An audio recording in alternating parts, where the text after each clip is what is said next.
My name is Sandra Steingraber. I live in Trumansburg. I serve as Distinguished Scholar in Residence at Ithaca College, and I'm a co-founder of Concerned Health Professionals of New York, a group of scientists who research the health impacts of fracking and fracking infrastructure.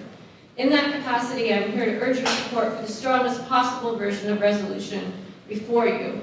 In other words, I'm here to urge you to send a message to Albany that goes beyond a perfunctory request for a technically appropriate environmental impact statement and expresses the values and aspirations of our community. I'm asking that you stand on the Intergovernmental Panel on Climate Change report. That definitive report from the world's most prominent climate scientists is the most exhaustive environmental impact statement that we have. I ask that you stand on the report from the Environmental Energy Agency, which shows that to achieve the goals that the UN has outlined for us, that there is no capacity for any new fossil fuel projects, none, including new natural gas power plants. Taken together, these reports show unequivocally that you can have fracking or you can have a stable climate, but you cannot have both.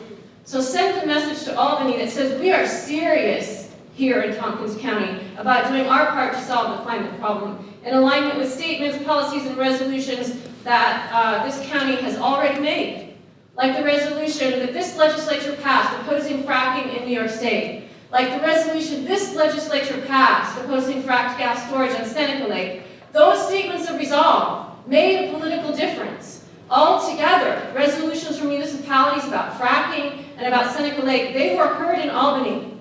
And did the environmental impact studies also go forward? Yes. But these statements of resolve from towns and counties changed the context in which the science was done. They gave us much more thorough, comprehensive public health and environmental review than we would have had otherwise.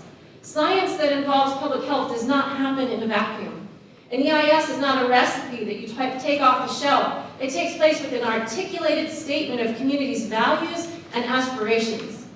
And finally, I want you to feel inspired tonight, not just by the august reports of international bodies of scientists that buoy you up, but by the actions of your own towns and villages.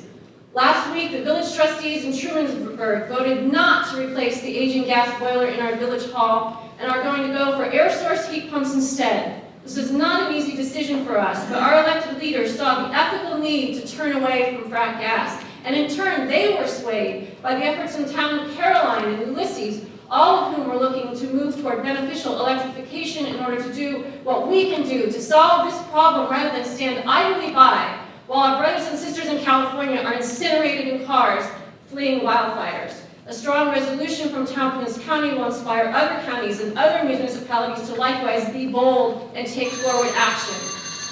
Legislators, as a scientist in the public interest, I know we have a governor who listens when local governments speak. Please speak once again, clearly, strongly, unanimously, heroically, and with all the children of Tompkins County in mind.